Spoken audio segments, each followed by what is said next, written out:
Hey Laura, it's Heather from class. I thought I'd take a minute to respond to your discussion board because I really enjoyed reading it because I found it interesting. I know kind of the study that you were looking at about the emotional investments, of people, the internal versus external locus of control.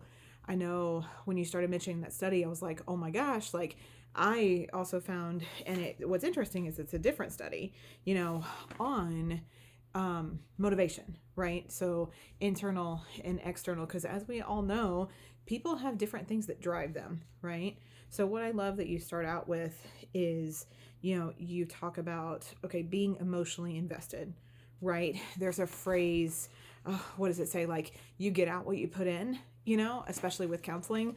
Like, I always tell people, like, look, I can tell you and encourage you and give you advice till I'm blue in the face, but like, you've got to leave my office and and try and apply one thing, not 20 things, one thing, that I said, and so the more invested they are, the better.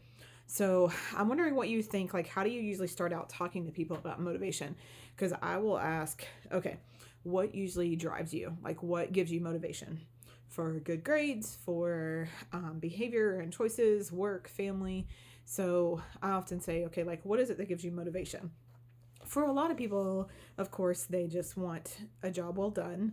Of course, for my high schoolers, they want to be exempt from finals or, make the honor roll or just, achieve, like, pleasing their parents per se.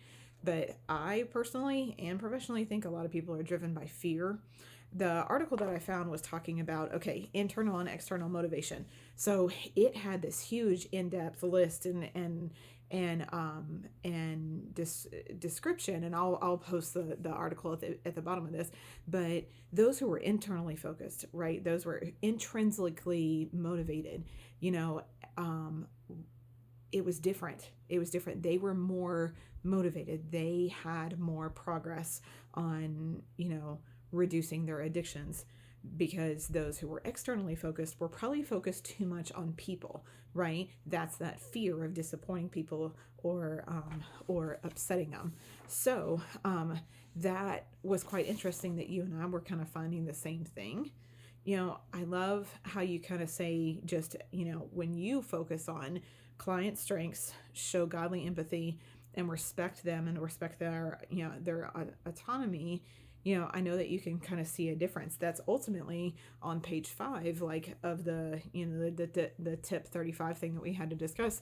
That's ultimately what it's encouraging us to do. Show empathy, show, encourage motivation to change, show encouragement, be just present, right? Be present with them, as they're approaching that change. And of course, as we know, putting our faith into it as well is, asking yourself, like, what drives you, what motivates you. We are called to love God with all our heart, soul, mind, and strength, and love other people, right? And so we are, especially with that internal motivation, that heart change, especially because the Bible tells us so much to guard our heart. I think that is a really good start to a driving point. I enjoyed reading your post. I hope you have a great week. Thanks.